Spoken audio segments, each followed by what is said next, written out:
No, but do you have something can you welcome us as well? Because you are the Professor Emeritus of Finance and a very distinguished economist, so Professor Barone Attesi. Thank you, Alan. So I'd like to thank the organizer of this meeting for the invitation, and this way the university and Lugano give their contribution to the international dialogue, which is a great Swiss tradition. Today we'll talk about changes in the international economy, the revolution of technologies and the end of globalization, changing relationships between governments significantly.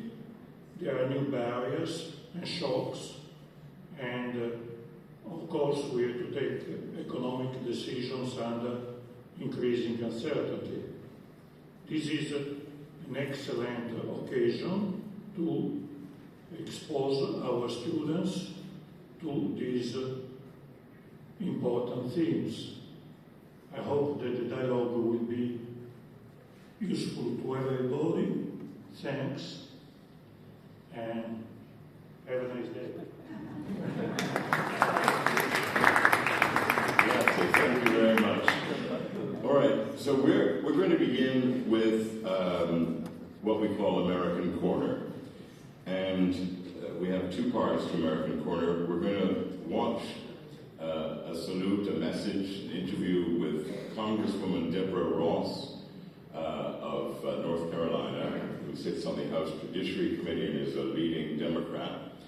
And then afterwards, David French, who worked for a Republican senator, and Martin Wolf, who is with us again today and who yesterday gave that masterclass on the world economy, are going to help me to wrap up what we think is going on in terms of trade, tariffs, economy, and Mr. Trump.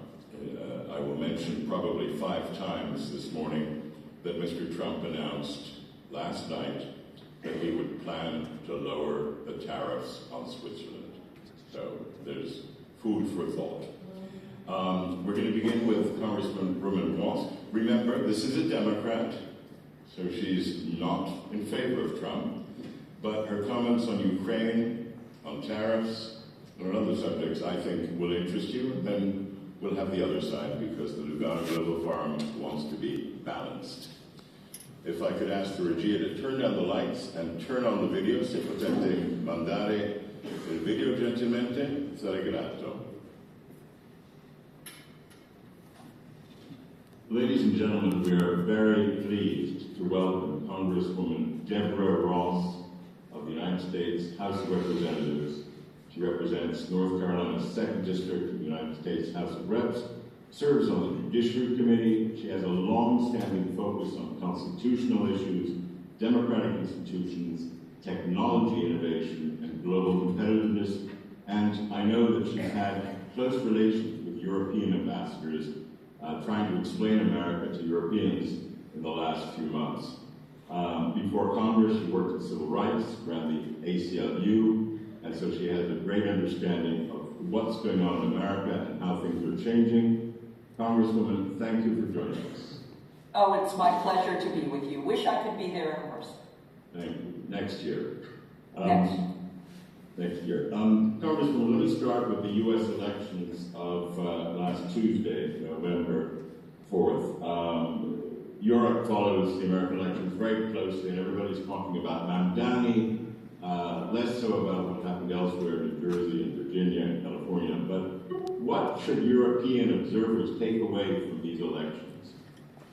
Well, there is no question that this was a wave election. That's what we call it, when the percentages of victory flipped from Republican to Democrat, and then the margins were much larger than we thought. And I know people paid attention to New York, but remember, New York is a Democratic city.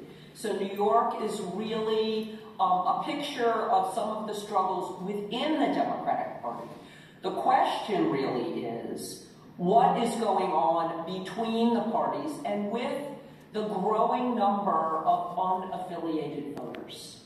And so what we have seen, and the governor's races in Virginia and in particular in New Jersey showed this, is that in areas that are up for grabs, could go either Democratic or Republican, and probably went for Trump a year ago, the resounding advantage now is for the Democrats, but not for a Mondani Democrat. So in both of those races, the women who won had military or intelligence backgrounds. They're very centrist, no nonsense, Democratic women. What's a conservative Democrat? A more conservative Democrat, I would say center-right. Okay. Center-right Democrat. Of course, very progressive on public education, women's rights, civil rights, but more center-right on economic issues, of course on public safety issues. They both, one was in the intelligence community, another one was in the military. They're both mothers. But altogether, Congresswoman, do you as a Democrat feel that you now are better positioned for the Democrats to conquer the House of Representatives in the midterms in November 2026?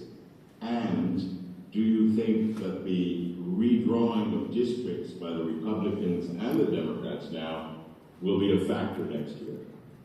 So I think that the very few seats, and we're really only talking about fewer than 20 seats, that could go either way, are much more advantaged for the Democrats because of the messages that we saw working in Virginia and New Jersey. And even in North Carolina, where I'm from, it goes both ways, and we saw Democratic sweeps in the suburbs, in the areas where people are less politically charged. Would you say you're optimistic that you can, or confident? I am very optimistic. The last time this kind of thing happened was in 2018, and we picked up 40 seats, many seats that we didn't even expect to pick up. But we only need to pick up 3. That was the midterm election in the first Trump term. Correct. That was a midterm election in the first Trump term, clearly rejecting his first year, and now the country has had an even larger, let's just say, dose of what Trump can do to our country. Let me ask you about civil rights in America, and I guess democracy. Is it exaggerated to say that American democracy is under threat from Trump? Is that just a slogan? Or do you feel that the 9 months of Trump have somehow cut back normal civil rights for women or minorities? Let's be clear. This country hasn't gone backward on civil rights in more than 100 years. And that is exactly what has happened under the Trump administration. It also happened in the Supreme Court because of Trump-appointed judges from his first term, and that was on abortion rights. It has gone backward on voting rights, civil rights. It has gone backward on the rights of immigrants. It has gone backward on the rights of women, and it has gone backward on the authority of Congress. It has also gone backward on having limits on presidential power, which is something, as our European friends know, was something that this country was founded in. Right. It's a big issue, that, but I have to move on. Let's get your take on the tariffs. Have they been good or bad for the American economy? And the data shows they've increased inflation and unemployment, and that leaves the Federal Reserve in a dilemma as well for what to do about interest rates. But what's your analysis of Trump's protectionism and its effect on America and the world? Well, the tariffs have been terrible for the American economy. Only certain very discrete sectors have benefited from the tariffs. But by and large, small businesses, any international companies have severely been hurt. I have many international companies in the Research Triangle. They've talked about the difficulties of navigating the tariffs.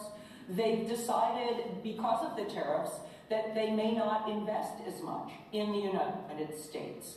So we've seen costs go up. We've seen people laid off of jobs. We've seen businesses close.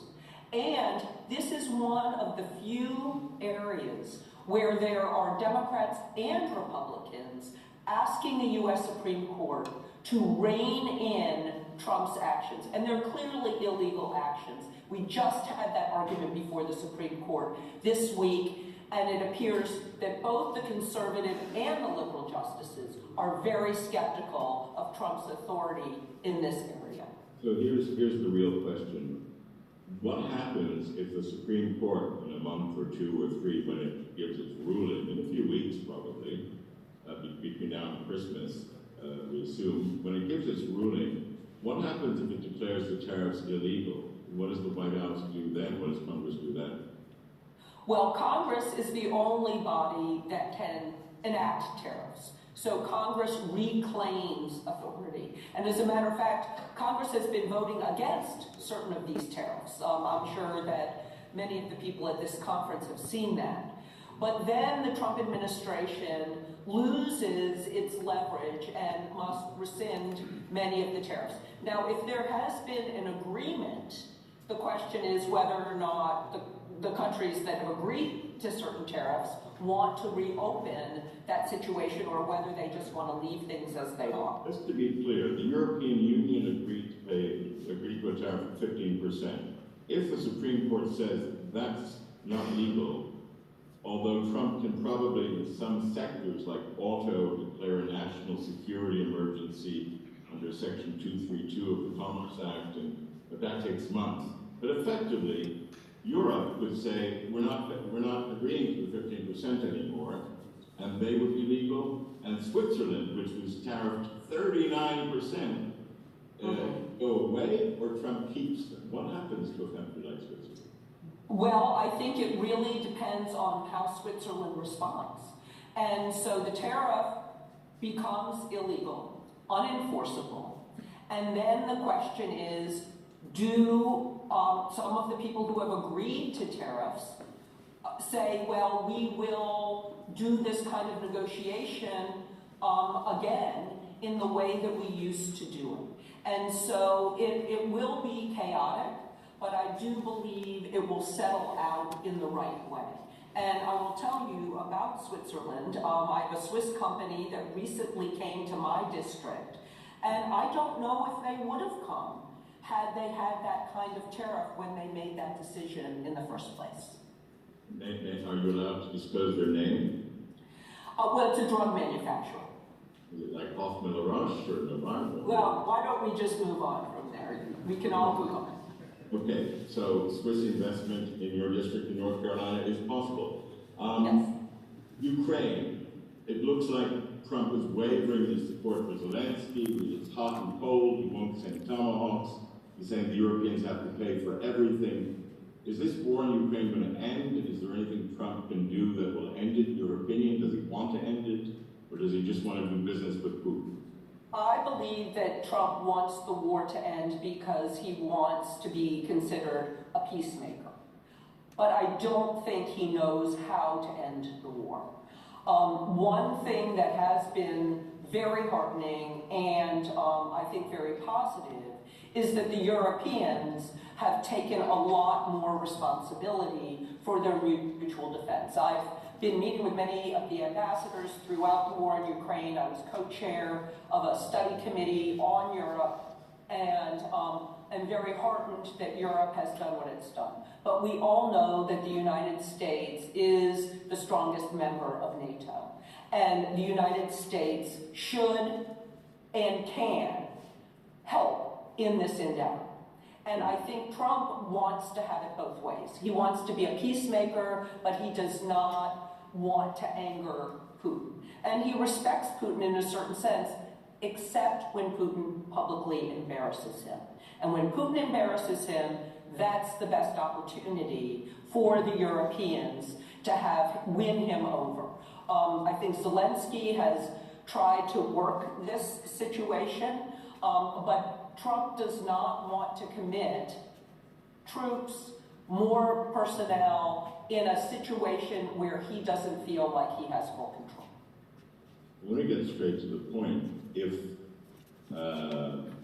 Putin were to violate NATO territory, not just with drones and as he has recently, but with some incursion in the Baltics or somewhere, would President Donald Trump respect Article 5, in your opinion? I can't say, I hope he would, but I do believe that the Congress would. And remember, it is up to the Congress to declare war. And there is a clear majority in Congress for winning the war against Ukraine and for honoring our commitments to NATO. That is bipartisan. And there has been a lot of Republican condemnation of how Trump has approached this war. Well, Congressman, let me close with an important question, perhaps the most important. You're speaking before a European and international audience. The question they ask me, I'd like to hear your answer. It's always, what's going on in America? Has it really changed under Trump? Will that change be permanent? Is American democracy under threat? Is America no longer a friend of European allies? Are we just in a temporary aberration? What's going on in America? So what's going on in America is that by a very slim margin, America elected Donald Trump to his second term. And they did not know what they were going to get, even though he told us with Project 2025 and so many people who refused to work with him anymore, who were in his first administration. And once he got that power, he has been abusing that power left and right. And he has been intimidating Congress. I think we had a wake-up call on Tuesday for members of Congress that they cannot abdicate their responsibility to Donald Trump. But let me be clear. The vast majority of people in the United States do not like what Donald Trump is doing. The vast majority of people in the United States want to preserve our relationships with our allies. And what we have seen is in an election that usually would be a low turnout election, people are showing up and making their voices heard. And we've seen them having their voices heard in the streets with these No Kings rallies. I hear them in my office. And we are going to have a reset. But it will be a painful reset because we have the Trump administration for 3 more years. And he and the people around him have no respect for our Constitution and are willing to destroy many of the things that actually do make America great. But the resistance is strong, and Tuesday certainly has emboldened everyone, everybody from, people who voted for the first time to little old ladies showing up at rallies. We can take our country back. That's a very charismatic statement, and I respect it, and you're a Democrat. But my last question, and brief answer is, so when are the Democrats going to have some leadership? Well, I believe the Democrats have had the leadership because we helped these voters understand what was at stake and carry these elections all over the country. We flipped a Republican legislative seat in Mississippi. We won statewide races having to do with energy policy in Georgia for the first time in 20 years. So clearly, people are trusting the Democrats to have their best interests, particularly their economic interests at heart, but many other things. We just have to keep doing it and keep proving it. We cannot sit on our laurels. This is the beginning of taking back our country, not the end. And we have got, as some of our leaders say, we are in a more is more environment. We have to do it every single day to prove that we are the people who can help this country regain its stature and regain its prosperity. Congressman Deborah Ross, Democrat from North Carolina, thank you so very much for joining us to the Ghana Global Forum, and we hope to have you in person next year. Thank you so much. Enjoy the forum.